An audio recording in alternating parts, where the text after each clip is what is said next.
नमस्कार. स्वयंपाकाची कला विथ कल्याणी यामध्ये तुमचं सगळ्यांचं स्वागत आहे. आज आपण करणार आहोत ही जी मिरची दिसते की नाही, या मिरचीची स्टफ भजी, जी मी माझ्या पद्धतीने जशी करते तशी मी तुम्हाला आज दाखवणार आहे. तर आणि ह्या मिरचीमध्ये स्टफ करण्यासाठी आपल्याला लागणार आहे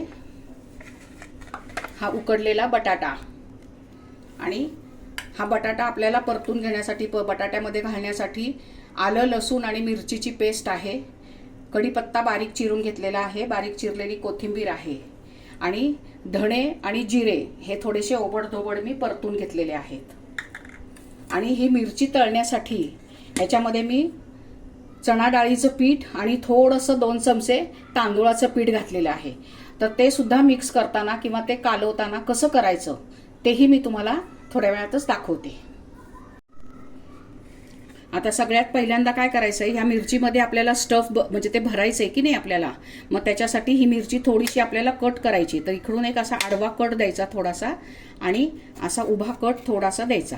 आणि हे दिल्यानंतर आतल्या ज्या बिया वगैरे ज्या आहेत तर त्या सगळ्या आपण काढून टाकायच्या. हे पहा, या अशा सगळ्या बिया काढून टाकायच्या. तुम्हाला मी 2 मिरच्या मी बाकीच्या करून घेतलेल्या आहेत. तुम्हाला दाखवण्यासाठी मी हे तुम्हाला तुमच्या समोर हे चिरून दाखवते. आता हे पहा, हे असं याच्या आतल्या बिया आणि हे सगळं असं काढून टाकायचं.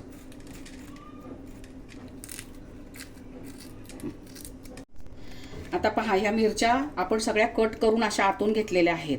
आता स्टफ करायच्या आधी आपल्याला काय करायचंय, लिंबू आणि मीठ आहे हे. हां, तर हे लिंबू आणि मीठ असं लिंबू थोडंसं मिठामध्ये बुडवायचं आहे आणि आतून थोडंसं ह्या मिरचीला असं लावून घ्यायचं आहे. म्हणजे काय होतं की स्टफ केलेल्याचं असलं तरी ते प्रॉपर जी मिरचीची चव असते तर ती चव छान लागते मिरची. असं लिंबू आणि मीठ त्याला आतून चोळून घ्यायचं आहे. म्हणजे समजा एखाद्या वेळेला थोडीशी तिखट मिरची असेल तर थोडा तिखटपणा त्याचा कमी होईल. आणि हे मिरचीचं साल जाड असतं ना, मग त्याला अशी चव लागत नाही व्यवस्थित नीट.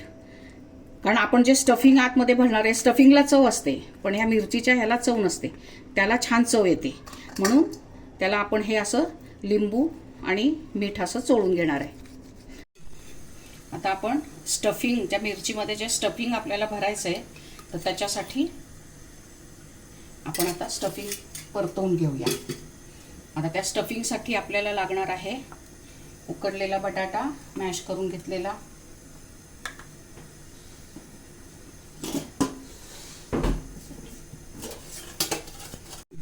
आता तेल चांगलं तापलंय. आता मोहरी टाकली आपण. मोहरी टाकली की त्यानंतर मग आपण कढीपत्ता टाकायचा. आणि ही जी आलं लसूण मिरची पेस्ट आहे तर ती आपण याच्यामध्ये टाकून घ्यायची. आणि ती टाकल्यानंतर मग आपण हिंग टाकायचं. गॅस थोडासा बारीक करून घेऊया म्हणजे आपली फोडणी करपणार नाही. हे छान असं परतून घ्यायचं. त्याच्यात हळद घालायची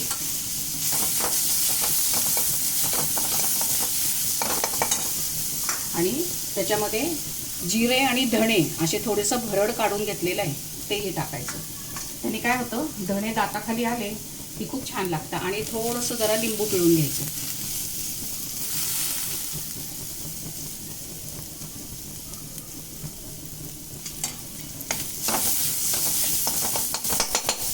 आणि उकडलेला बटाटा आपण आता ह्याच्यामध्ये टाकून घेऊया.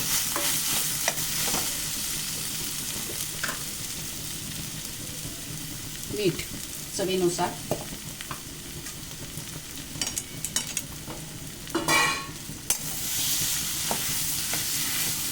आता हे छान आपण असं परतून घेऊया. आणि परतत असतानाच त्याच्यामध्ये कोथिंबीर घालायची.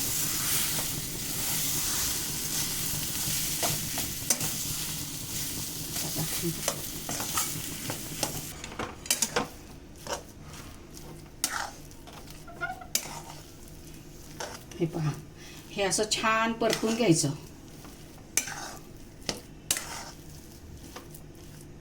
हे झालं आपलं स्टफिंग.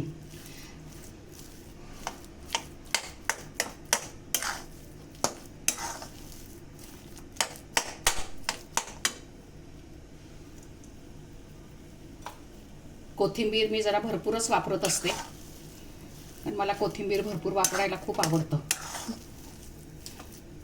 छान लागतं ना.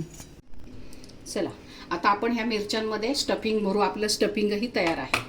तर आता ते स्टफिंग कसं भरायचं, आपण मिरच्यांना मगाशीच आपण हे लावून ठेवलेलं आहे.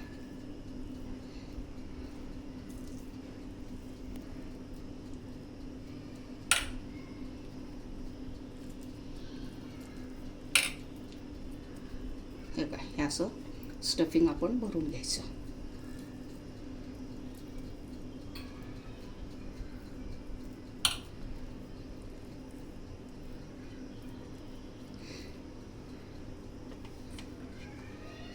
आणि असं अगदी छान व्यवस्थित भरून घ्यायचं स्टफिंग,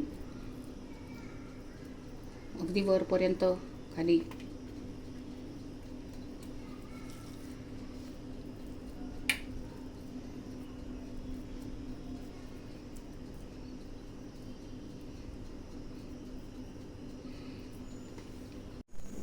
हे पहा, हे आपल्या सगळ्या मिरच्या स्टफिंग करून घेतल्यात आणि उरलेले जे स्टफिंगचं होतं आपलं, त्याचे हे छोटे छोटे मी वडे करून घेतलेत. म्हणजे हे बटाटे वड्याचंच, म्हणजे एक धरून चला की एक बटाटे वड्याचं स्टफिंग असतं हे. याच्यातनं आपल्याला वडेही करता आलेत आणि मिरच्यांचं स्टफिंगही करता आले. आता मिरच्या ज्या स्टफ केलेल्या आपल्या आहेत, तर त्या ह्याच्यामध्ये आपल्याला तळण्यासाठी आपण जे एक बॅटर करायचं आहे, तर त्याच्यामध्ये डाळीचं, हरभरा डाळीचं पीठ, बेसन पीठ आणि थोडंसं 2 चमचे मी तांदूळाचं पीठ घातले. त्याच्यामुळं काय होतं, भजीला कुरकुरीतपणा येतो. आता ह्याच्यामध्ये आपण काय करणार आहे, हे जे धणे आणि जिरे आपण घेतलेले होते ओबडधोबड वाटून, तर ते आपण ह्याच्यामध्ये टाकणार आहोत. ते टाकायचे आणि चवीप्रमाणे मीठ घालायचं. अंदाज घेतच मीठ घालायचं. सगळं मिक्स करून घ्यायचं आणि पाणी घालायचं. आधी एकदम पाणी ओतायचं नाही. बॅटर आपल्याला पातळ नकोय ते.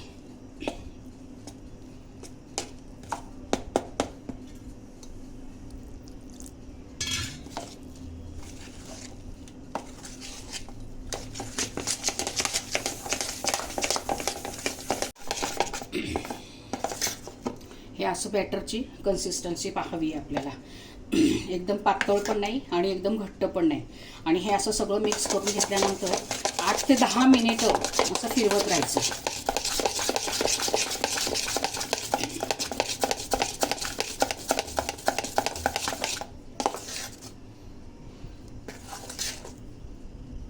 हे असं आपलं बॅटर आता तयार झालेलं आहे. आता आपण मिरच्या स्टफ करायला घेऊया. आता आपण ह्या मिरच्या अशा डीप करून घेऊ, ह्याच्यामध्ये हे करून घेऊया.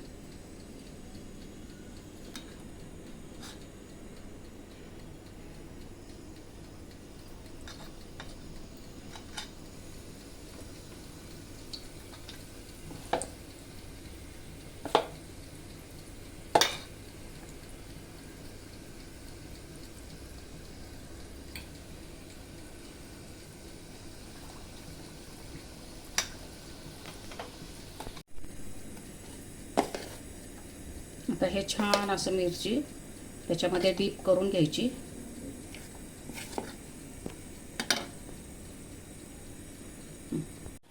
तेलामध्ये सोडायची.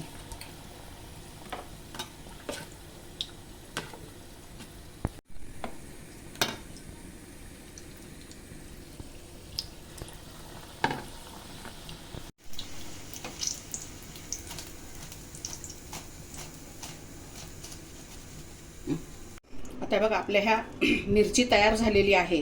आणि मिरचीचं जे स्टफचं सारण आपलं उरलं होतं, तर त्याच्यातनं मी थोडेसे 5-6 वडे पण केलेले आहेत. आणि हा मी घरी केलेला ब्रेड आहे ताजा.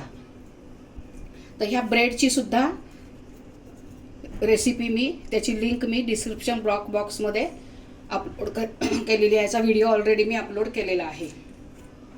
आता ह्या पावाबरोबर घरी केलेले पाव बघा किती छान असे झालेले आहेत. हे पहा, हे पहा. अगदी विकत आणल्यासारखे हे आपले पाव झालेले आहेत. वडापावही खाऊ शकताय. मिरचीचे ह्याला मिरचीचे वडेही काही ठिकाणी म्हणतात, मिरचीची भजी पण म्हणतात. तर हे स्टफ केलेली मिरचीची भजी ह्या पावाबरोबर खायची. आणि अजून तुम्हाला थोडंसं तिखट हवं असेल तर ह्या मिरच्या पण आहेत. आणि ही रेसिपी तुम्हाला कशी वाटली, तुम्हाला आवडली का, ते मला कमेंट करून जरूर कळवा. आणि माझ्या चॅनेलला लाईक करा, शेअर करा, सबस्क्राईब करा.